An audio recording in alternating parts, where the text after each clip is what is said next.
दोस्तों, एक चौराहे पर एक चमचमाती BMW कार जैसे ही निकलने वाली होती है तो चौराहे पर जाम लगा था।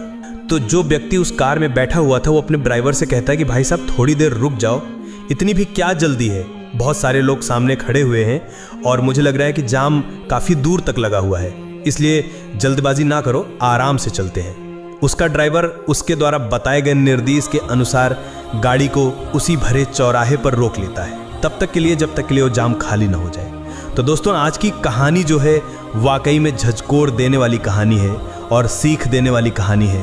चलिए आज की सच्ची कहानी शुरू करते हैं। दोस्तों, पश्चिम बंगाल का जिला सिलीगुड़ी, और इसी सिलीगुड़ी में एक जगह पड़ती है हिल कार्ट रोड मोड़, और उसी चौराहे पर जाम लगा हुआ था।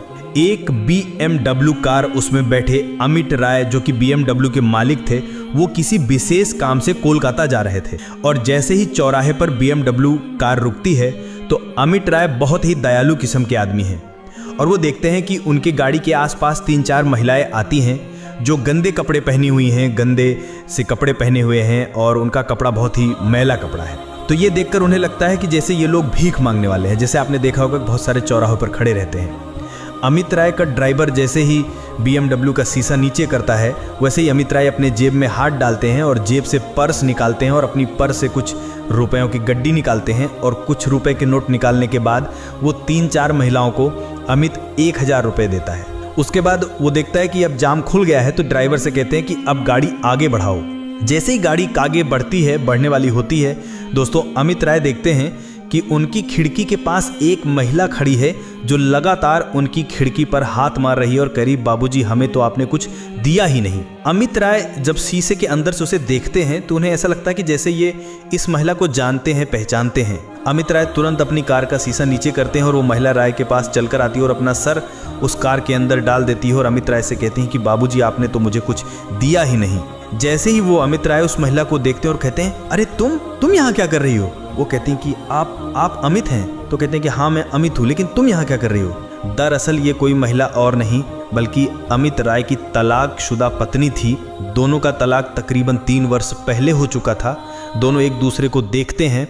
अमित राय जब उससे पूछते हैं अपनी पत्नी से, जिसे तलाक हो चुका था, जिसका नाम मेघला था, मेघला तुम तो एक अच्छे खासे घराने की लड़की थी और जब तलाक का कोर्ट में केस हुआ था तो तुमने मेरे नाम 40 लाख रुपए का जुर्माना भी लगाया था और मैंने दिया भी था वो 40 लाख रुपए का जुर्माना। तुम्हारा क्या हो गया? तुम ऐसी स्थिति में क्यों आ गई कि आज तुम दर दर की ठोकरें खा रही हो और एक रोड पर भीख मांग रही हो? जब वो सब कुछ सुनती है तो वो कहती कि मैं आपको सब कुछ बताऊंगी, मुझे थोड़ा सा टाइम दीजिए। अमित राय अब मेघला से कहते हैं कि ऐसा है कि तुम मेरी कार में सवार हो जाओ, तो मेरी पिछली सीट पर बैठ जाओ। और अमित राय अपने ड्राइवर से कहते हैं कि भाई साहब पीछे वाला दरवाजा खोल दीजिए। तुरंत ही ड्राइवर उनका दरवाजा खोल देता है और अगले क्षण ही मेघला कार में सवार हो जाती है। जैसे ही वो कार में सवार होती है, वहाँ के कुछ लोग जो दुकानदार थे, उन्हें लगता है कि कोई बड़ा आदमी एक महिला को, एक गरीब महिला को एक भिखारी समझकर कहीं गलत काम के लिए तो नहीं किडनैप कर ले जा रहा है। तो वहाँ लोगों की भीड़ लग जाती है, पूरी बाजार इकट्ठा हो जाती है ये जानने के लिए कि आखिर एक BMW वाला बड़ा अमीर आदमी एक गरीब भिखारी को क्यों लेकर जा रहा है, आखिर उसने अपनी गाड़ी में क्यों बैठाया है। दोस्तों, जब वो महिला गाड़ी में सवार हो रही थी तो उसके साथ 3-4 जो भीख मांगने वाली औरतें थी, उनको शक हो गया था। उनको ये सारी कहानी नहीं पता थी कि आखिर ये महिला कार में क्यों बैठ रही है और BMW कार में बैठे व्यक्ति से इस महिला का क्या संबंध है। उन महिलाओं ने आपस में जब तेज़ी से बातें करना शुरू की तो वो सारी बातें धीरे धीरे 1 मिनट के अंदर पूरे बाजार में गूंज गई थी और पूरे बाजार वाले इकट्ठा हो गए थे। जैसे ही पूरे बाजार वाले इकट्ठा होते हैं, उस महिला से पूछते हैं तो महिला कहती है कि दरअसल ये मेरे तलाकशुदा पति हैं अमित राय और मुझे ये ज़बरदस्ती नहीं लेकर जा रहे हैं बल्कि मैं इनके साथ खुद जाने के लिए तैयार हूँ। अमित राय मेघला को अपने साथ लेकर जाते हैं, एक होटल पर बैठाते हैं और वहाँ वो अपने ड्राइवर को कुछ पैसे देते हैं और कहते हैं कि जाओ मार्केट से इनके लिए एक अच्छी सी साड़ी खरीद कर ले आओ, इनके लिए एक चप्पल की जोड़ी खरीद कर ले आओ। ड्राइवर तुरंत अपने मालिक की बात मानकर बगल के एक मार्केट से कपड़े लेकर आता है। तब तक वो होटल पर बैठे बैठे अमित राय कहते हैं अपनी तलाकशुदा पत्नी से, मेघला से, मेघला तुम होटल के अंदर जाओ और महिला स्नानागार घर में स्नान करके आओ। अब मेघला स्नान करके आती है और अमित राय उसे नया कपड़ा पहनाते हैं। दोस्तों, वो नया कपड़ा पहनने के बाद ऐसे लग रही थी जैसे वो नई नवेली दुल्हन हो। अमित राय जब उसको देखते हैं तो देखते ही रह जाते हैं। वो सोचते हैं कि इसकी परिस्थिति भले ही कैसी हो, बदल गई हो, लेकिन चाल चलन, इसका चेहरा मोहरा कुछ नहीं बदला। ये सिर्फ हालात की मारी है, सिर्फ मजबूरी की मारी है। अमित राय उससे कहते हैं कि मैं किसी ज़रूरी काम से कोलकाता जा रहा हूँ, अगर मुझे तुम थोड़ा सा टाइम दो तो मैं तुमसे कल आकर मिलूंगा। तुम अपना पता लिखा दो मुझे कि तुम इस जगह पर रहती हो, तो मैं वहाँ पर कोलकाता से वापस लौटने के बाद आऊँगा और तुमसे मुलाकात करूँगा। वो कहती है ठीक है। वो अपने कमरे पर चली जाती है और अमित राय कोलकाता चले जाते हैं और कोलकाता में दिन में अपना सब काम निपटाते हैं जल्दी जल्दी। और रात में जब होटल में सोने के लिए जाते हैं तो अमित राय की वो रात कट नहीं रही थी और ना उधर मेखला की, जो कि चौराहे पर भीख मांगती थी, उसकी भी वो रात नहीं कट रही थी। दोस्तों, दोनों ने उहापोह की स्थिति में करवट बदल बदल कर पूरी रात काटी। अगले दिन अमित राय कोलकाता से लौटते हैं और मेघला द्वारा बताए गए पते पर पहुंचते हैं तो पता चलता है कि मेघला वहां पर है ही नहीं, फिर अपने काम धंधे पर भीख मांगने के लिए जा चुकी है। वो फिर उसी चौराहे पर आते हैं जहां पर मेघला उन्हें पिछले दिन मिली थी। मेघला को फिर से अपनी गाड़ी पर बैठाते हैं और गाड़ी पर बैठने के बाद मेघला उन्हें अपने रूम पर ले जाती है, जहां वो एक किराए के छोटे से कमरे में रहती थी। दोस्तों, जब वो उस कमरे में अंदर जाते हैं तो देखते हैं कि एक बेड पड़ा हुआ है, लगा हुआ है, और बेड के ऊपर अमित राय की और मेघला की एक फ़ोटो टंगी हुई है। जैसे ही वो फ़ोटो अमित राय की नज़रों में आती है, यानी कि अमित राय की निगाहें जैसे ही उस फोटो पर पड़ती है, तो दोस्तों मेघला से पूछते हैं, मेघला, हमारा तुम्हारा तो तलाक 2-3 साल पहले हो चुका है, हमारा तुम्हारा एकदम अलग अलग रास्ते हो गए थे, सब कुछ बंटवारा हो चुका था, सब कुछ कोर्ट में तय हो चुका था, तुमने मेरे ऊपर हर्जाना लगाया था, वो 40 लाख रुपए भी मैंने तुम्हें दे दिए थे, तो ये आखिर तस्वीर क्यों लगा रखी है? मेघला फूट फूट कर रोने लगती है और कहती है कि दरअसल मैंने आपको तलाक भले ही दे दिया था, लेकिन उस तलाक के पीछे मेरी रजामंदी नहीं थी। मैं दरअसल आपको कभी तलाक देना ही नहीं चाहती थी।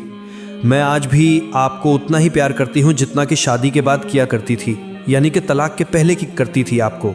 अमित राय कहते हैं कि फिर तुमने तलाक मुझे क्यों दे दिया? तब वो पूरी कहानी बताती है। वो कहती है कि दरअसल मेघला के एक जीजा होते हैं, मेघला के पिता होते हैं और मेघला का एक भाई होता है। अमित राय एक बड़े बिजनेसमैन थे, उनके पास बहुत सारी संपत्ति थी, अकूत धन था और अमित राय अपने माँ बाप के इकलौते बेटे थे। तो अमित राय की जब शादी हुई थी तो मेघला के घर वालों से मेघला के जीजा जो थे विश्वजीत दत्ता, वो लोग रिश्ते अमित राय के यहाँ जब देखने गए थे तो देखते हैं कि इनके यहाँ सब कुछ भरा पड़ा है, ये तो बहुत बड़े रईस हैं, इनके पास बहुत सारी धन दौलत है। तो वो लोग सोचते हैं कि हमें चाहे जो करना पड़े भले ही, लेकिन लड़का इकलौता है, हम शादी इसी के यहाँ करेंगे। और लास्ट में होता भी वही है, शादी अमित राय से ही करते हैं। और जब शादी हो जाती है तो चूंकि जो जीजा था ना, वो बहुत ही लालची टाइप का आदमी था और वो जो कहता था वही मेघला के ससुराल में मान्य होता था, यानी मेघला के माता पिता और भाई मानते थे। जब मेघला दुल्हन बन के अमित राय के घर जा चुकी थी तो जैसे जैसे 1-2 साल रिश्ता चलता है, उसके बाद धीरे धीरे देखते देखते उसके जीजा, उसके भाई रजत सेन, उसके माँ बाप सब लोग मेघला को कहीं न कहीं से चिढ़ाने लगते हैं और वो बहकाने पे आ जाती है और अपना घर खुद ही तोड़ने पर उतावली हो जाती है। और स्थिति यहाँ तक पहुँच जाती है कि दोनों का आपस में तलाक का केस चलता है। मेघला के जीजा को और मेघला के घर वालों को, यानी उसके मायके वालों को पता ही था कि अमित राय के पास पैसों की कोई कमी नहीं है, तो अगर मैं इनके ऊपर जुर्माना ठोकूं तो ये आराम से पैसे दे देंगे और उस पैसे को लेकर हम अपनी जिंदगी अच्छे तरीके से गुजारेंगे। लेकिन मेघला को इस चीज की भनक नहीं थी कि ये लोग उसका घर बिगाड़ रहे हैं, उसका घर फूंक रहे हैं, उसके साथ धोखा दे रहे हैं। मेघला ही अपने मम्मी पापा और अपने भाई के कहने पर यह सारा कृत्य करती थी और लास्ट में कोर्ट में दोनों का तलाक हो जाता है। मेघला अपने परिवारजनों के कहने पर 40 लाख रुपए का जुर्माना अमित राय पर ठोक देती है और अमित राय भरी कोर्ट में 40 लाख रुपए अदा करके दोस्तों दोनों का संबंध विच्छेद, यानी कि दोनों का तलाक हो जाता है। ये सारे पैसे मेघला के नाम से उसके खाते में आ जाते हैं। इसीलिए धीरे धीरे उसका जीजा कहता है कि मेघला देखो, अब तुम्हारा तलाक हो गया है, मैं तुम्हारी शादी करा दूंगा। ऐसे तुमसे कोई शादी नहीं करेगा क्योंकि तुम तलाकशुदा हो, तो तुम्हें सबसे पहले अपना एक छोटा सा घर बनाकर बनाना होगा, एक फ्लैट, एक जमीन खरीदना होगा जिसमें कोई भी लड़का या कोई भी परिवार लालच में आकर तुमसे शादी करने के लिए तैयार हो जाए। यानी कि उसका जीजा और उसके घर वाले उससे लाखों रुपए प्लाट के नाम पर ले लेते हैं और लास्ट में उसे कुछ नहीं मिलता है और धीरे धीरे पूरे पैसे मेघला के खा जाते हैं। और जब मेघला के पूरे पैसे खत्म हो जाते हैं तब तक मेघला का इकलौता भाई, जिसकी शादी हो चुकी थी, और शादी होने के बाद जब उसकी पत्नी आ जाती है तो वो कहती है, मेघला से बहुत ज्यादा जलन रखने लगते हैं और मेघला उसको फूटी आंखों भी नहीं सुहाते हैं। मेघला अब अब बड़ी हो चुकी थी। जब उसकी शादी हुई थी तो शायद वो मैच्योरिटी अवस्था नहीं थी कि जो चीजों को समझ पाए, लेकिन दोस्तों अब मेघला सब कुछ समझ पा रही थी, सब कुछ जान चुकी थी, लेकिन बहुत देर हो चुकी थी। उसने अपने हंसते खेलते परिवार में अपने हाथों से आग लगा दी थी। जब उसका पैसा खत्म हो जाता है तो मेघला का भाई और मेघला के माता पिता उसको घर से निकाल देते हैं। फिर वो अपने जीजा के पास पहुंचती है। जीजा भी कहता है कि तुम्हें जहां मर्जी हो वहां चली जाओ, जब तुम अपने पति की नहीं हो सकी तो तुम हम लोगों की कब होंगी। और मेघला फिर सीधा चली जाती है। उसके पास कोई ऑप्शन नहीं होता है कहीं रहने का, तो वो थक हार कर मजबूरन में रोड पर कुछ महिलाओं के मिलने के बाद, एक दूसरे से मिलने के बाद ऐसी महिलाओं से उसकी मुलाकात होती है जो रोड पर भीख मांगने का काम करती हैं। दोस्तों मेघला से वो लोग कहते हैं कि तुम मेरे साथ आओ। मेघला अब उन्हीं के साथ रहने लगी और खाने लगी थी। झुग्गी में उसका जीवन चल रहा था। अब धीरे धीरे मेघला भी उसी धंधे में उतर आई। अब वो धीरे धीरे वो भी भीख मांगने लगी थी। जब पूरी कहानी मेघला ने उसी कमरे में अपने पति अमित राय को सुनाई तो अमित राय की आंखों से आंसू निकलकर जमीन पर गिरने लगे। मेघला अमित राय से पूछती है कि माँ तो मुझे बहुत मानती थी, माँ का क्या हाल है। तो अमित राय कहता है कि माँ आज भी वैसा ही है, माँ तुम्हें आज भी याद करती है। उन्होंने पता नहीं कितनी बार मुझसे कहा कि क्या मेरी बहू अब मुझे वापस नहीं मिल सकती, लेकिन अब वो बुजुर्ग हो चुकी है। अब मैं उन्हें क्या ही बताऊं कि हमारा कोर्ट में तलाक हो चुका है, अब हम कभी एक दूसरे को नहीं हो सकते हैं। मेघला अमित राय से कहती है कि